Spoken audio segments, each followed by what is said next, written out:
Stop right there. Yeah, you.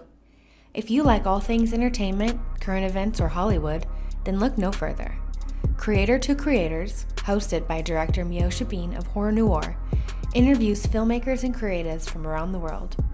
Join in on the fun, guest celebrities, and informative information to have as a creator. Hit subscribe and stay connected to Creator to Creators.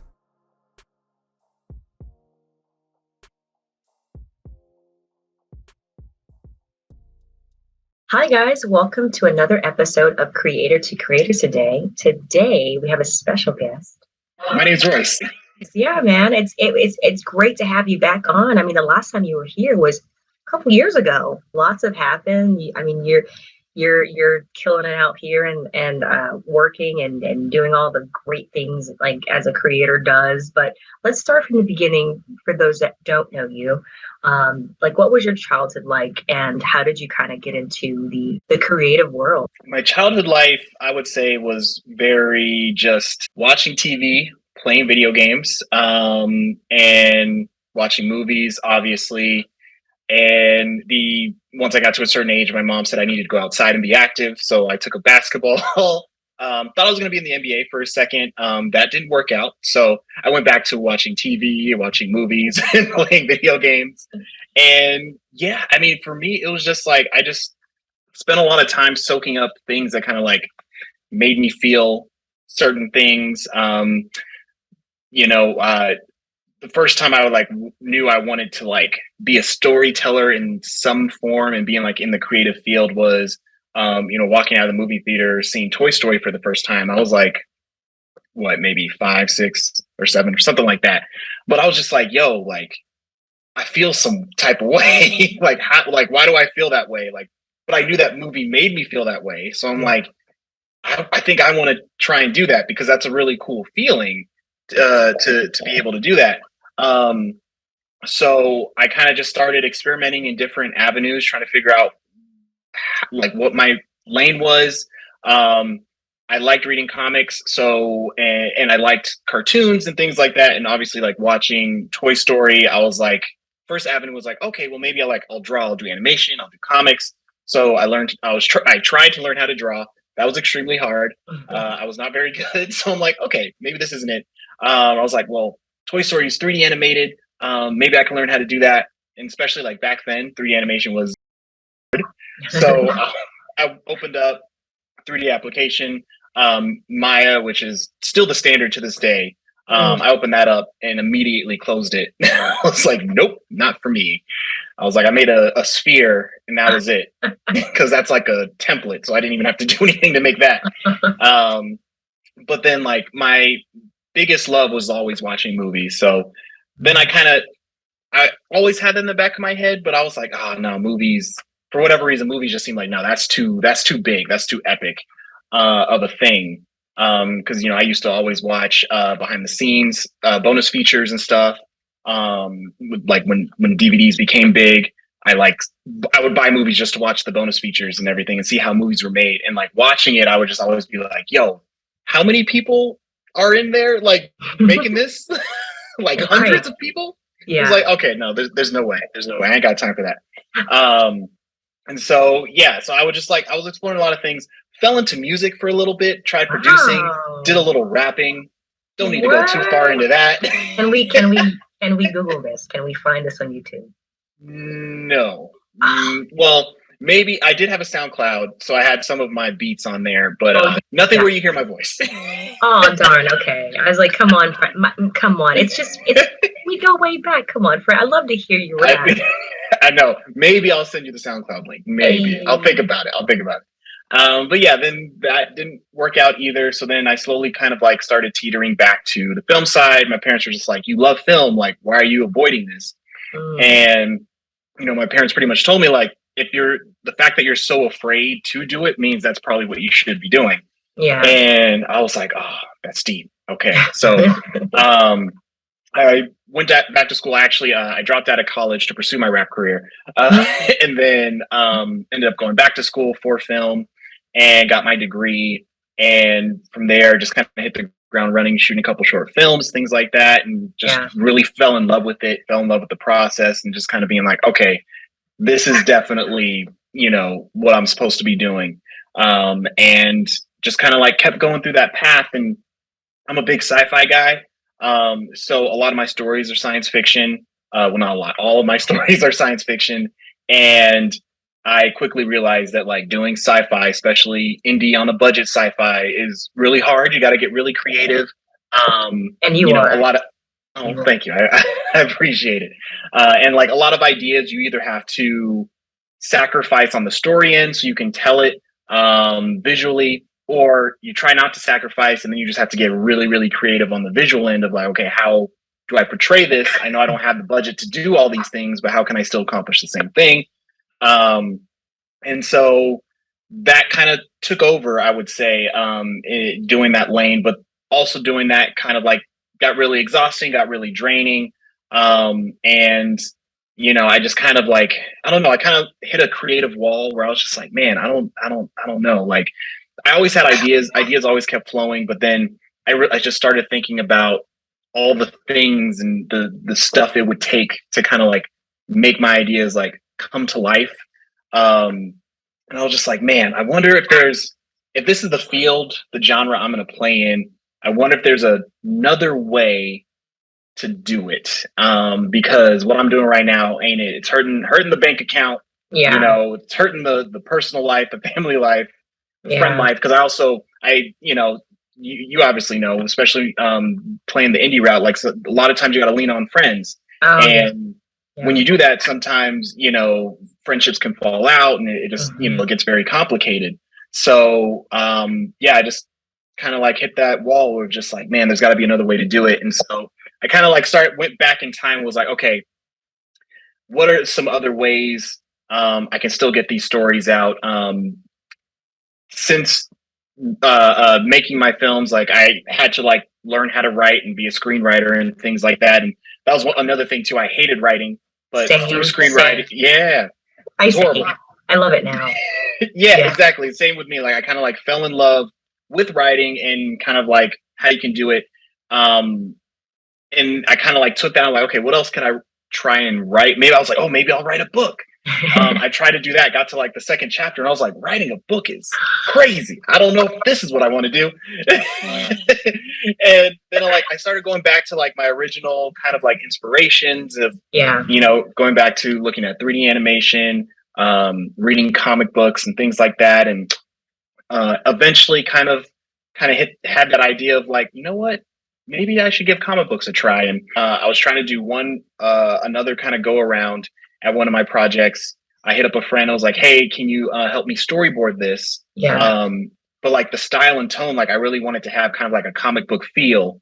That's kind of how I want to tell the story. And when he hit me with the storyboards, I was like, wow, you understood the assignment. You literally made a comic book. Yeah. I was like, you know what? Maybe that should be the route. So we were like, all right, let's play around and actually turn this into a comic book. And that ended up being my idea of BioPunks, which the first volume just came out. So, congratulations.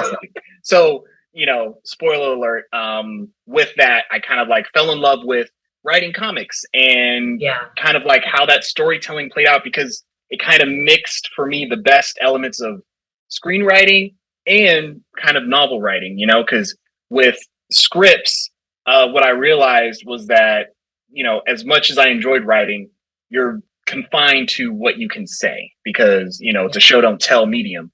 And so writing comics kind of forced me to dive more into things like what a character's thinking, a character's feeling, things I would write down but knew I couldn't put in a script. Yeah. But we always say it would be easier if I could just write this in. Yeah. Or like, things you would discuss with the actors later on, like, okay, this is your character's motivation. So, you actually can dive into that just like you would a novel where you have to dive into like the inner workings of the world and characters and descriptions and things like that. So I really kind of just dove in and just allowed me to be free, where it's like, okay, I could think of the craziest idea in my head and I can make it a comic. I don't have to like sacrifice anything, pull back anything, and worry about budget. Well, had to worry about budget in the sense of like artists and who I could pay for, things like that. But Right. it was still way more of a plausible avenue to take versus filmmaking.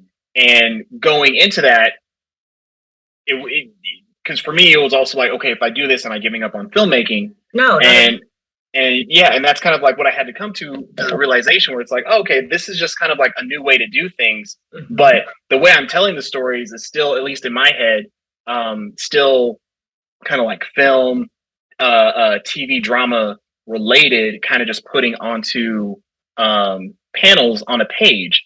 And, also being very aware of where the space is right now in the entertainment industry, especially with film and TV.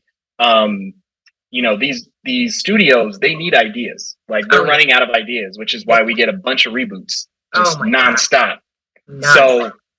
So for me, it's kind of like a way to build up these stories in a way I actually couldn't have done if they were just scripts, because now I'm not just writing a script, I'm building an IP, I'm building a fan base behind that, I'm getting the community involved, and it's a great test to be like, is this idea actually even any good? Because I think that could also happen too. You write a script, the script is dope, and then when you go to film, you're like, wait, why isn't this working? Gotcha. Because sometimes it's hard for things to translate, and you kind of have to start maneuvering some things. But this is a great way to be like, yo, okay, this idea actually is great. Because for BioPunks, that was a feature film script first before I started as a comic, and the reception I got when it was a script versus a comic book, completely different. Really? Absolutely different. Yes. Comic book or as a script, it was always, because when people read it, they always just think of like, cool, how are you going to do this though? Like how are you going to make this work? And with comic books, that restriction's off, because what you see is what you get. Like I did it on the page. So people get to fully experience the story. Everything that I'm explaining is right there for them to see. So they could just take it in for what it's worth. And people have been loving it so far, which is just amazing. Like, I couldn't have asked for anything else. And so much so that with my next project, Legend of Althea, which is my second comic book, which will still probably be blurred out, but it looks really good. It looks really good. I love the characters. I love that they're is that on purpose? Is that the character? Are you the diversity that you're tapping into? Because it's something that I haven't really seen much of.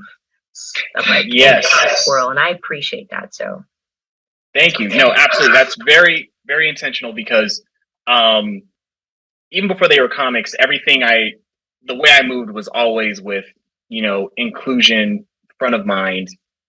Creating projects that I would have liked to have seen as a kid. That's like everything. That's my motivation behind everything. Is like, what would I think would be dope if I was like 8 or 10 and I walked to a movie theater, or I walked into a comic book shop and was like, yo, give me that.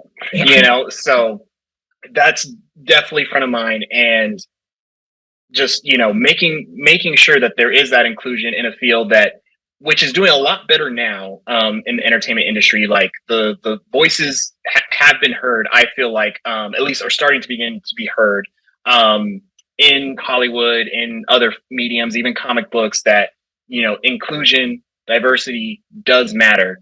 And we're starting to see more characters like that. But the thing is, with these like big studios, they can only work so fast, right? So even if they are moving in that direction, it's going to take them a minute to hit all these different characters. Like, Spider-Man and all of them been around since the 60s. And, they're like, we just got to a point where we're seeing all the cool stuff we're seeing on screen. What, took like 50 years or something like that. So Wakanda. For me, yeah, exactly. So it's like great that we're finally getting that, which is amazing. Yeah. But it's like knowing that like, okay, can't stop there. We got to keep moving forward. And instead of just waiting and relying on, the top 5 companies, pretty much just me being like, okay, well, here are my offerings, and what's great is in the indie comic space, there are a lot of people, a lot of creators kind of moving in the same way, which is really great, because you get so many different perspectives in a way that you couldn't have gotten like at a Marvel or DC, because everything, it's very strict, there's order to it where it's like, okay, we can only put out this during this time, so for us indie creators, same with film, like we can make and put out stuff whenever we want. Right. And it's important to have that diversity too, because like within those walls, it's still, even as they expand, it's still very confined and very selective on who they choose to let in those doors. So this pretty much for me, making comics has kind of just become like a way to take off the chains, not be reliant on anybody, and not in a sense where I don't have to wait for anyone's permission to get my stories to the people that actually matter, right? Like you, the audience, these are the people that actually are going to get the story in the end. So it's like, that whole like in between of like, oh, let me pitch this to this one person. Yeah. And hopefully they'll like it to then pitch it to another person. Then hopefully they'll like it to then get greenlit, to then get made, to then get sent to the audience. So it's like, well, let me just go straight to them. Yeah, yeah, exactly. That's yeah. I mean, because you're the avenue that you're going, and with the comic books, and that can be a series, that could be a show, that could be right. So there's just so many possibilities. That could be a live action. You know what I mean? So it's great what you're doing, and I'm just so excited and happy for you. And I just love hearing when a creator takes control of their own destiny and not wait by the phone or wait. It is a really tough industry to kind of, I mean, you could even know people, which is cool. I know a lot of people, but even at the same time, I mean, really, who's really, really helping people these days? Really slim. So it's just really great to know that we, at this day and age, we have that kind of ability to do that. So kudos to you. From the, like, after this, like, is that something you're kind of leaning into a series going into, because I did see some animation, which looked awesome. Thank you. Well, yeah, so that's a big thing. Like I said, kind of like tying into, which is really crazy how things kind of work out in the end. But going back into all the things that I loved as a kid, right? And so, like I said, 3D animation was something that I really loved. It was Toy Story being the first thing that inspired me to want to tell stories, which was 3D animated.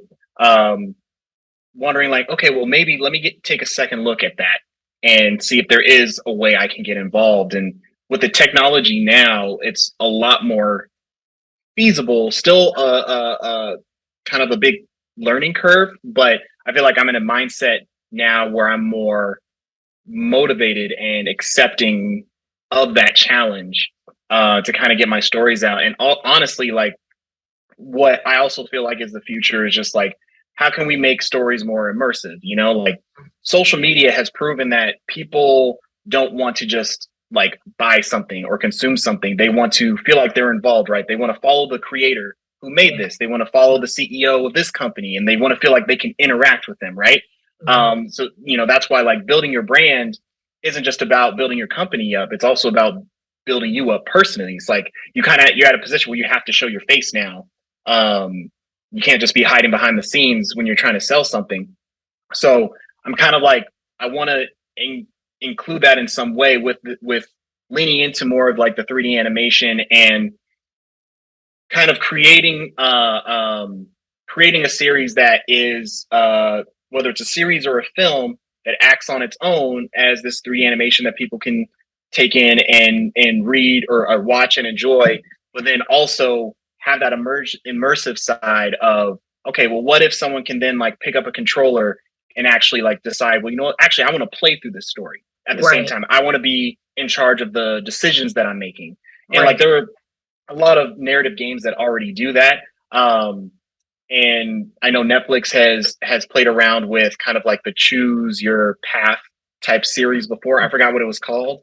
But yeah, I feel like just that immersion of both worlds I think would be great. Again, going back to my past, like video games was also a huge influence on me, and I feel like that's kind of the future, it is merging film, TV, entertainment with video games, kind of like combining it so it's like all one and the same, and you kind of get to choose how you want to consume the product.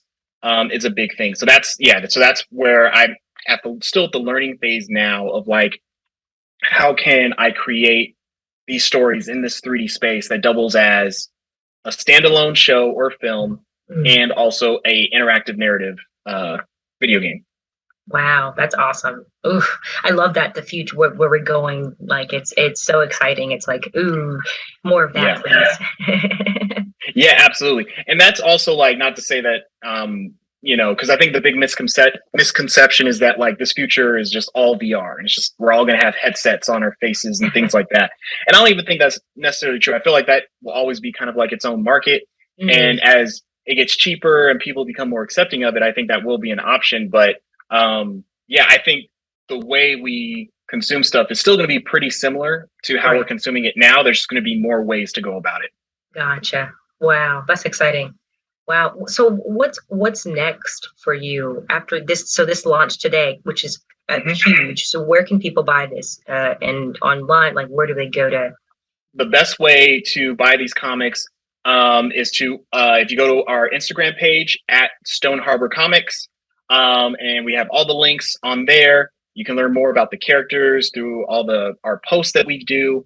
But yeah, again, Instagram at Stone Harbor Comics. That's the best way. And yeah, just to give like a quick backstory. First comic book, BioPunks. Let me see if I can get that thing. There we go. There we go. So yeah, the story BioPunks. It's about these three characters here. This is Caden, Naya, and Otto, and they all have different physical differences that result within their central nervous system that they try to have cured by having this thing here called the spinal cord surgically implanted on their backs. But what ends up happening is it gives them special abilities. Caden has super strength. Naya, she can cause temporary paralysis through her touch, and Otto can teleport. But what ends up happening because of these powers, they end up being hunted down kind of by this mysterious force, this villain, who actually is looking to extract their spinal cords, because this diamond thing here, that's kind of their power cell that can actually be taken off if you know how. And so he actually is hunting them down to get each of their power cells to make himself stronger. And so it's a story of them having to kind of like band together and kind of figure out like what's going on and what's kind of like even the cause of how, they got all these powers and everything. So it's kind of like the fun, buddy sci-fi action series that I know I would have loved to watch as a kid. And thank you. And my second series, Legend of Althea. Okay, this one's a lot easier. I know. It was like, so this one, this is about a teenage girl. This one's a coming of age story about this girl here named Althea, and she actually gets her abilities to heal people through an artificial heart transplant. So if you haven't seen the common thing here, I'm playing with like tech, different like artificial biotech, kind of aimed at kind of like where science is actually going towards now. So it's like a lot of this stuff I'm not just like making up. I have like a genuine interest in kind of like where health and like science is going in the future, and a lot of this stuff they are working on are pretty close to like achieving. So wow, really? Yeah. It's actually pretty crazy. So, but make a good story good. You take what's happening and you figure out, well, what if it all went wrong? So but for Legend of Althea, she gets her healing powers through this artificial heart transplant that she has, and she pretty much has to figure out how to develop her powers to help those closest to her, while also trying to figure out how to survive high school. And so with her story, it's kind of like that blend of like my love and growing up with Spider-Man, and what kind of made him so relatable was that he was just this kid who had these issues and these problems, but now was given these powers. And it's like, okay, well, how do I be a superhero and also like finish school and then like hold down a job, So that's kind of like the big inspiration for that. And also kind of like putting in a superpower that I feel like doesn't really get that much attention. Like healing powers, those are always like the secondary characters, the characters in the back, right? They don't really get shine. So I kind of thought it'd be interesting to put a power that's not always seen as like a main power, and combine it with a character that's not always seen as a main character, a young Black woman who also has vitiligo. So so that's kind of like Yeah. So that's like kind of, a little quick description of both of those comics. If you guys want to learn more, go to Stone Harbor Comics, at Stone Harbor Comics on Instagram. And yeah, so these are full volumes too. This isn't just like a one-off issue. So each volume has 5 chapters, over 100 pages worth of good sci-fi goodness. Because I have the ones that you gave me the last time we hung out and did video. Yeah, I still have those. I always tell people about it. I'm like, listen, you're gonna love it. Go to this site, and I always like talking about it. But I think what you're doing is just so great, because like we just need more of that, and that representation, like you said, it does matter, and it's really good, and it's done tastefully, and it's like great stuff. So I'm super excited for you, and again, congratulations on the launch today. That's super exciting. So I'm sure you're just like ready to like hear what people think, like the review. Yes. No, absolutely, and thank you. And that reminds me too. I'll send you some new copies, because for BioPunks, the one that you have was actually my older version that I did with my original artist. Because we originally launched BioPunks in 2017, but now I've relaunched it, completely revamped the artwork and everything. Pretty similar story to the comics you have. I forget, how many issues did I give you? 3. 3? Okay. And see, and that was also another thing too, why I moved over to doing just volumes. It's just, it's a lot of upkeep to keep up with all those issues and volumes. Really? And yeah, and then it's like, you got to print a lot, because, some people might just want issue 1, because they're like, let me see if I like this first, and then if they do, then they're like, okay, well, now let me get all of them. I'm like, okay, well, now I got to print, and I got up to 5 issues. So I'm like, now I got to print 5 different copies of so you're all doing these different all the things. Work. Yes. Yeah. Holy crap. Yeah. Everything except like the printing itself, that outsourced to these companies. Yeah, that would be wild if I was doing all that. But yeah, definitely not doing that. But so that's a lot to keep track of, right? Because with these printings and everything, you got to make sure they all look right when you submit them. Make sure everything's good to go, and then once you get up to like 5 different copies of something, it's a lot to keep track of. And the biggest note I got when I used to do conventions was that people were like, when I started where I only had the first 2 issues first, and people would say, hey, this is great. I'll come back around when you got a couple more issues, or I'll come back around when you have a full volume.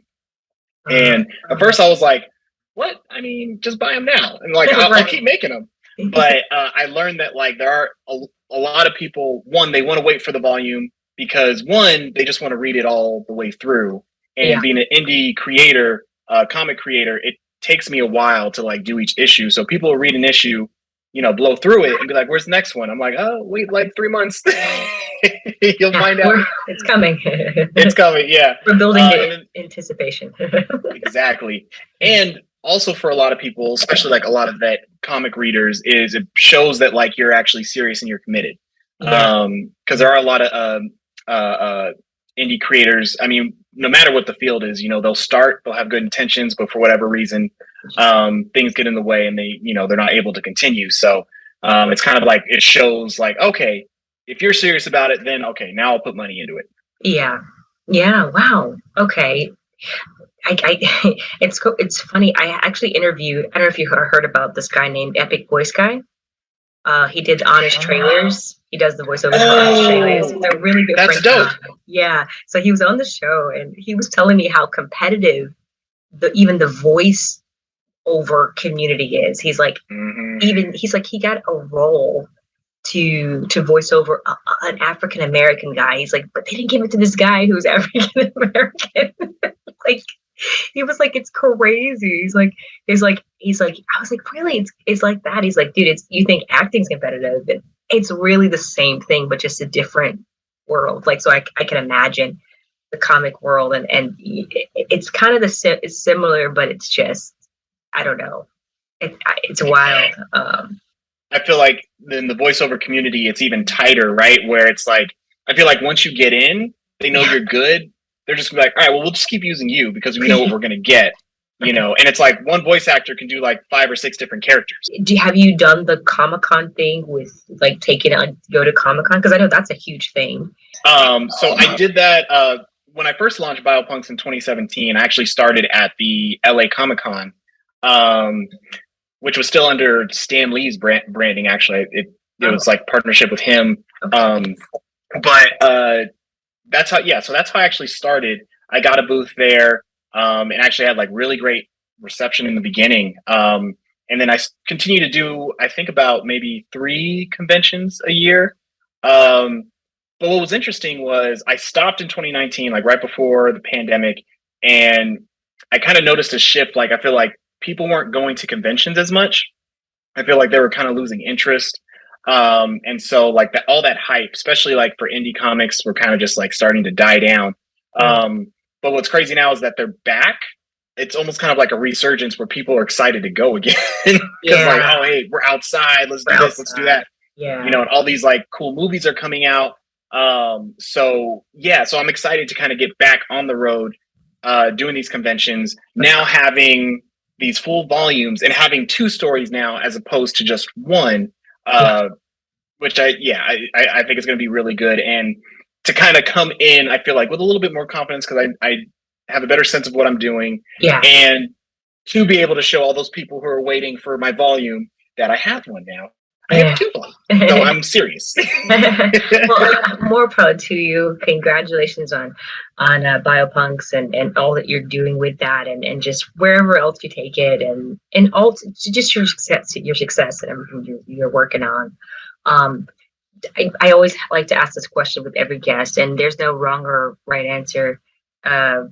Would you rather have loyalty, or would you rather have respect, and why? I would probably say loyalty. Okay. Because I feel like loyalty goes a long way. And I mean, I'm a type of person, I don't really care what people think, so I don't really care if people respect me or not. Right. But I know if you have someone's loyalty, that is very powerful, because that can translate into so many different things, so many different avenues.